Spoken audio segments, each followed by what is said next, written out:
Hi everyone, Jathan Z. Tano here, the internet's busiest music nerd, and it's time for a review of the new Jay-Z album, 444. This thing is the 13th studio album from Brooklyn Stand Up! Sean Carter, aka Jay-Z, aka Hova, finally following up 2013's Magna Carta Holy Grail, his previous record, which in retrospect, I did slightly like it, but I wish I was kind of harder on it. I don't think it's aged very well. It's easily one of Jay-Z's worst albums. It led to him branching off into a lot of sounds that I don't think completely complemented his style. And in retrospect, I'm just sitting here thinking, why? Why would he even do that? At this point in his career, Jay-Z was a legend. He changed the game. He had one of the greatest runs of any rap artist to come before him. And now that you're in the third act of your career, make an album for you. Do it on your own terms. And you know what? On 444, it finally sounds like Jay is doing exactly that. This is a very low-key,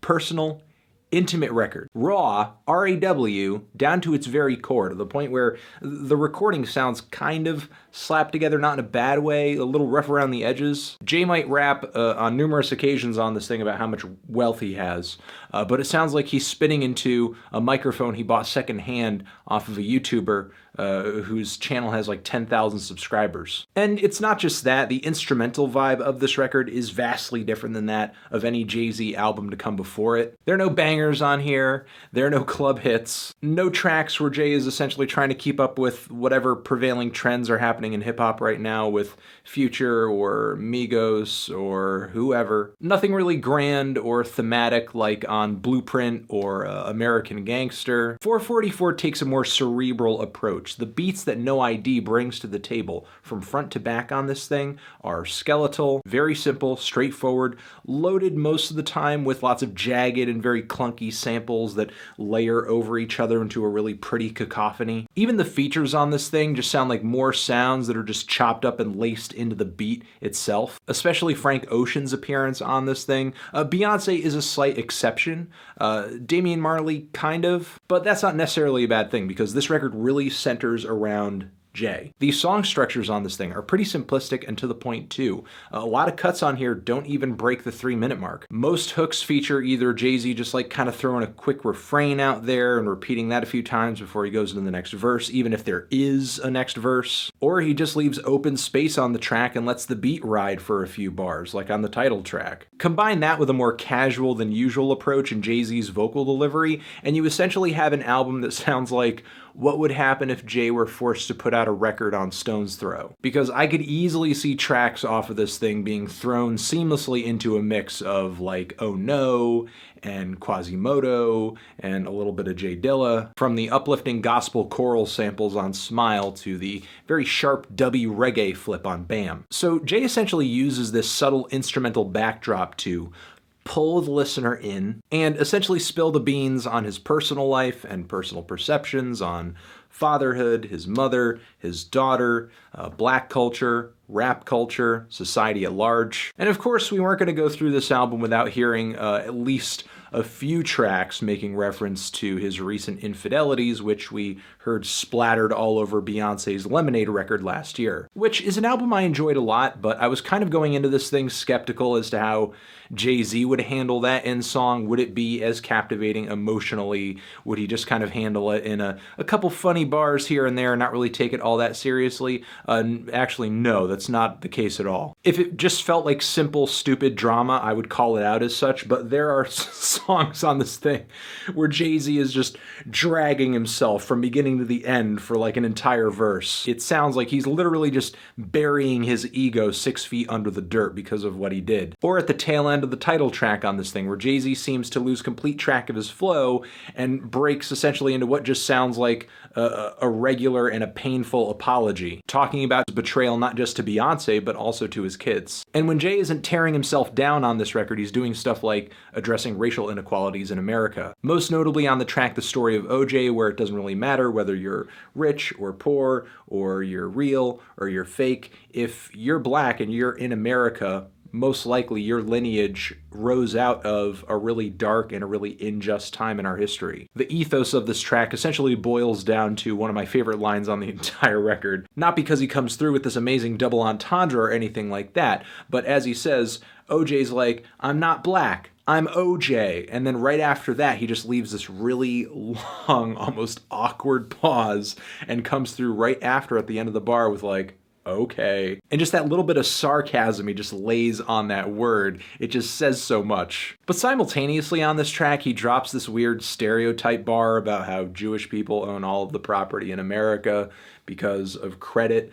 Like kind of a weird, almost paranoid thing to point out. However, it does seem like he's trying to impart upon the listener some kind of financial advice here, saying, hey, you know, like maybe investing in property or saving your money is better than throwing stacks at strippers. Which, gosh, why are we hearing this message now? I mean, if he had laid this bar into big pimpin', I'd be halfway to a multi-million-dollar retirement savings fund by now. But this is not the only point on the album where Jay-Z kind of plays financial advisor to his audience.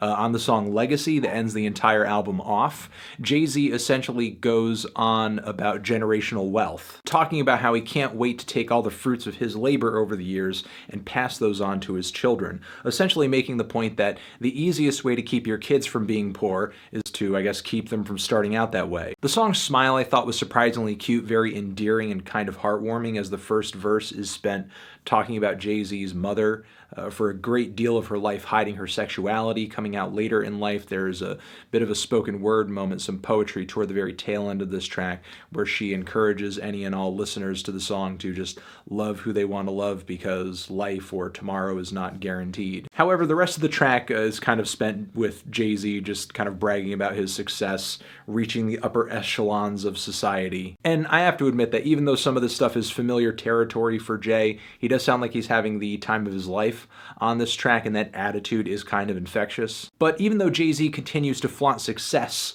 on this album, on the track Caught Their Eyes, he sort of brings the paranoia, talking about this need to look out for and worry about people around him who might be looking to take advantage of him or harm him in some way. And there were definitely a few bars on this thing that were clearly pointed at or meant for Kanye West. But, you know, there's almost something about kind of the spontaneous and very organic momentum of the song that's actually kind of enthralling. It sounds like I'm listening to not like a pre-written song, more like a freestyle that was recorded at like a, you know, a radio station in the middle of the afternoon. Also, the sharp Nina Simone sample on this track is amazing, and there are a few bars where Jay is making reference to Prince and his struggle with the music industry, which is one of a few points on this record where Jay makes reference to just how openly and in public labels take advantage of artists. This is kind of the main focus and theme of the song Moonlight, which in my opinion is one of the more lackluster tracks in the track listing here.